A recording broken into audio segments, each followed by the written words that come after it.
Halo teman-teman, disclaimer dulu ya. Yang aku sampaikan di video ini murni dari pemahaman aku setelah baca buku. Jadi bisa aja ada yang benar, bisa juga kurang tepat. Kalau kalian setuju, silahkan diambil manfaatnya ya. Bukunya ini ya. Nah, sekarang kita bahas.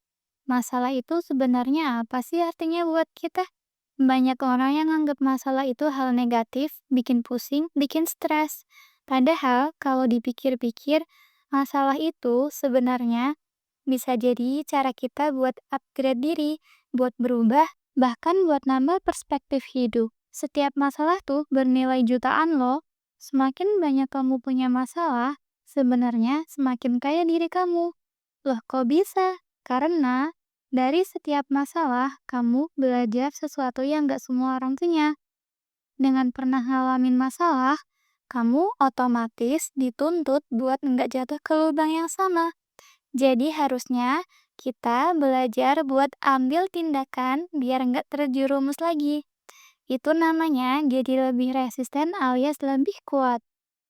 Terus gimana cara menghadapi masalah? Simpel aja sebenarnya. Tetap tenang dan stabil, jangan panik, jangan buru-buru nyalahin keadaan. Ingat, ada banyak hal yang harusnya bisa kamu syukuri daripada terus-terusan dikeluhin. Dan satu hal penting, nggak ada yang tahu gimana ending dari sebuah masalah. Jadi, jangan buru-buru ngejudge diri sendiri ya. Jangan juga mengasingkan diri seakan-akan kamu harus dihukum gara-gara kesalahan yang pernah kamu lakuin. Menyesali tindakan boleh, tapi jangan berlebihan sampai kamu mengadili diri sendiri.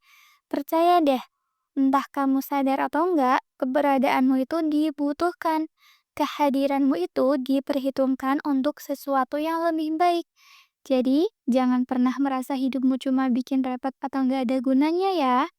Intinya, masalah itu bukan cuma beban, tapi bisa jadi bekal buat kita jadi lebih kuat, lebih bijak, dan lebih berarti. Dan terakhir nih, aku mau nambahin sedikit dari aku sendiri ya. Kadang kalau kita lagi punya masalah, kita langsung sibuk mikirin gimana caranya cari solusi.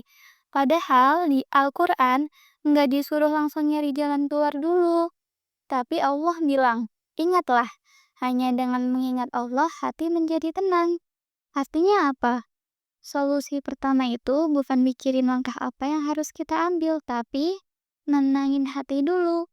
Caranya ya lewat doa, zikir, dan sholat. Kalau hati kita udah tenang, pikiran juga jadi lebih jernih. Dan dari situ biasanya jalan keluar bakal kelihatan lebih jelas. Sudah dulu ya teman-teman, terima kasih.